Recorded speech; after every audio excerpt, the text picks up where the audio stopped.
Round 5 of the FIM MX1 MX2 Motocross World Championship took place in Beto Carrero in Brazil in horrendous conditions after overnight rain flooded the circuit. Jeremy Van Hoorbeek led initially and then fell coming out of turn 1, handing the advantage to Tommy Searle on the Kawasaki.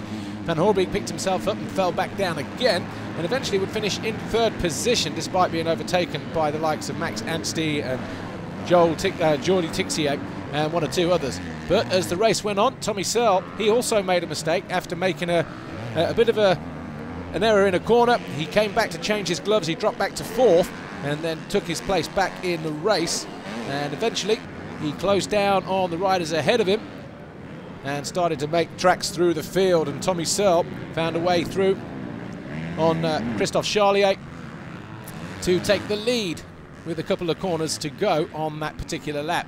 So Tommy Searle was back in front, Charlier was down in 2nd, having his best ride of the year, and Jeremy Van Hoorbeek was 3rd. But it was a win for Searle from Charlier and Hoorbeek.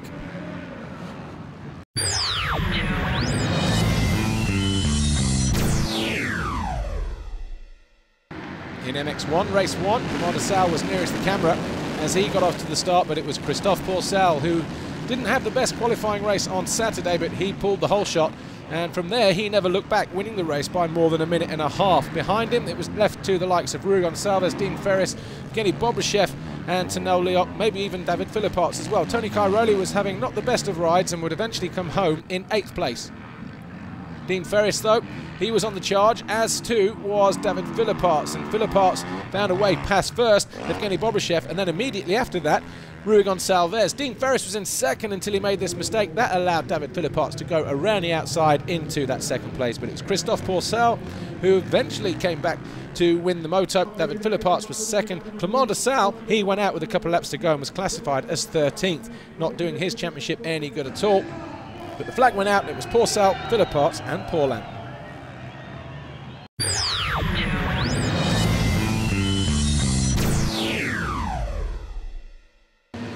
MX2 race 2 got underway in drying conditions here, although the track was still very, very tricky indeed. Tommy Searle managed to sneak around the inside. He challenged Jose Boutron for the lead, but Boutron, well, he was proving to be quite a tough little character, particularly in the first 3 or 4 corners. The two almost came together, and Boutron actually led for a couple of laps before Tommy Searle found a way through. Christophe Charlier made another good start. He was 3rd in the early laps before dropping off the pace for a couple of laps. But Tommy Searle, once he found his way through into 2nd position, he was then our leader from about lap 2 onwards. Jeffrey Hurlings was having a better ride. He started in 5th place, tailed Joel Roulance for a few laps before eventually coming home in 3rd. Tommy Searle found a way past Jose Boutron to secure the lead on lap 2, and we then come home 13 laps later to take the checkered flag. Behind him, Jose Boutron was 2nd, Hurlings was 3rd, and Joel Roulance was 4th, with Christophe Charlier in 5th. And that was good enough for Charlier to finish 2nd overall. Boutron finished in 3rd, with Tommy Searle making 2 wins out of 2 and taking the overall Grand Prix victory. There you see on the podium, Tommy Searle, Christophe Charlier and Jose Boutron.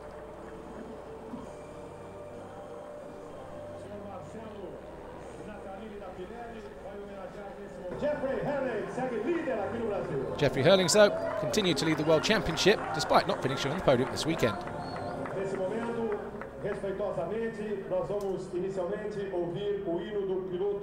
Our track was so bad out there, but I really didn't want to and didn't think they was going to run another race, but they did, and now I'm really happy they did. The track's brutal, and it's days like this where you can either make a lot of points or lose a lot of points, and luck went my way today, and I went 1-1, so I couldn't be happier. Well done.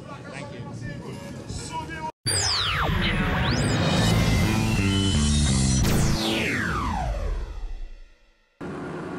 MX1 race 2, and Sebastian Pourcel up the inside, but there was a bit of carnage going through the first turn. 1 or 2 riders going down. One of them, Tony Cairoli, in front of our onboard camera there, Rui Gonçalves. The initial leader was number 4, Tanel Leoc, but he soon came unstuck and was passed by the 377 of Christophe Pourcel.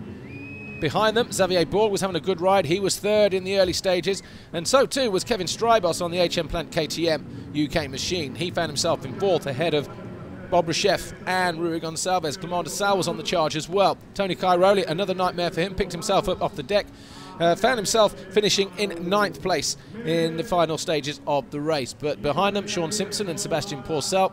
Well, Pourcel would lose that battle, crashing through this turn here towards the end of the race and not picking up any points. But our race leader, Christophe Pourcel, started to fade around the halfway point, and it was a win for Xavier Borg from Commander Sao. Kevin Strybos. Christophe Pourcel finished 4th, but that was good enough for him to win the overall Grand Prix. And your overall Grand Prix looked a little bit like that. Pourcel from David Philipparts, and the 3rd place rider, Kevin Strybos. Again, just like in MX2, our championship leader failed to finish on the podium this weekend, but once again, another red plate delivered to Antonio Cairoli. He still leads the championship after round 5. You know, like you said, I missed it pretty bad on the second moto at the end of it, because I made a big mistake with the lappers, and then Xavier passed me, and then I was second, and I was like, I'm gonna follow him, and then maybe try to make the move at the end of the race, and then I made some mistake, and then they finally passed me, and I finished 4th. So I was really sad about this, but you know, it's good to stay on 2 wheels and win the GP in the mud race. Well done.